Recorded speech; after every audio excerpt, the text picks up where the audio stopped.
In northern Arizona, our forests are largely arid, pine-dominated forests. The pine is primarily ponderosa pine, and ponderosa pine over evolutionary time evolved with fire. So fire was natural in this system in a low-intensity, frequent condition. So fires burned really frequently every 3 to 5 to 7 years. And now they burn infrequently. They burn really, really hot, and they kill a lot of trees and very detrimental to the system. The mission of the Ecological Restoration Institute at Northern Arizona University is to serve diverse audiences with objective science and actionable implementation strategies for forest restoration and climate adaptation across Western landscapes. Forest management often involves managing forests for the benefit of a large population in order for them to have recreation opportunities, forest products, socioeconomic values. And so getting people to think about how treatments could restore forests as opposed to just producing traditional forest products and forest outcomes was the primary focus of the Institute. Part of that also included translating existing science from theoretical or primary science into actionable knowledge, working with land managers in order to restore these forests and create, climate resilient conditions across the West. As temperature increases by about 1 degree Celsius, the amount of fire activity in the western U.S. roughly doubles. So since about the 1980s, fire activity has increased something like 7-fold. And about half of that is due to warming temperatures attributed to climate change. Forests also have a harder time recovering after fire as temperatures get warmer because those places are no longer suitable for the species that were there. So we've been doing a lot of research in tree planting and how to best go about doing the restoration of forests after they've burned severely in some of these ecosystems, using satellites to track how quickly places that have been planted are recovering after they're planted. And it seems like about a 30% increase in the rate of recovery if you go out and plant trees in a burn area, relative to just kind of like the natural processes operating on their own.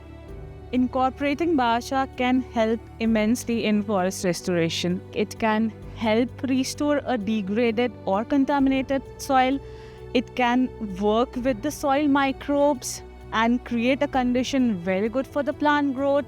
It holds water for a very long period of time, and in a region like Arizona, adding biochar can help the irrigation problem a lot. These are 2 saplings from our experimental site. It's a forest soil that was degraded, completely degraded by forest fire. And we planted both in last fall. This is with biochar, so happy and healthy. And this is a sad one without biochar. So it's evident how biochar is helping the soil. In the greater Flagstaff area in 2010, we experienced a wildfire called the Schultz Fire. So following that fire, we found that over a 10-year period of time, the total costs for a single wildfire that was 15,000 acres in size, so relatively small considering the size of fires that we are seeing currently, cost $111 million. Only 10% of that cost was associated with fire suppression. So what that means is that the rest of those economic costs associated with one single event included things like post-fire flooding mitigation, cleanup, impacts to household, disruptions to personal lives. So the true cost of wildfire is much higher than the cost of restoration in advance of the fire. In short, being reactive is more expensive than being proactive. What we're working on more and more today is cross-boundary work, where we work with collaborative partnerships across multiple ownerships.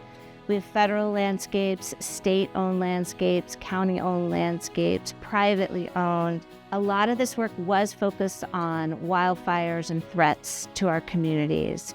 Climate adaptation and the tactics to mitigate it is a very complicated topic and maybe not as easy to convey to a set of multiple stakeholders.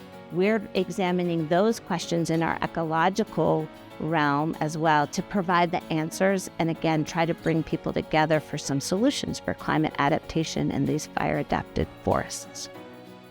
Tribal knowledge is very important for scaling up successful forest restoration. There are 22 federally recognized tribes within Arizona, many of which who manage their own forest lands and all of which who have ancestral ties to lands that are currently federally managed. Tribes in particular have an extensive knowledge of cultural burning. There's been a large push towards trying to understand how to get more cultural burning onto the landscape and seeking better support for tribes to be able to do something like that and to increase the use of fire across the landscape. And so I think building on tribal relationships requires consistency and persistence and also respect of their perspectives. And that's what we have been trying to do through our work here at the Ecological Restoration Institute. Just in my short time in this profession, I've seen a lot of things change, both within the culture of forest management, but also with the incorporation of forest restoration. From really an agricultural resource extraction approach to forestry and forest restoration to a more holistic, comprehensive approach to forest management. So that holistic approach to viewing the forest as a whole, but also where we fit into it, makes me very hopeful for the future.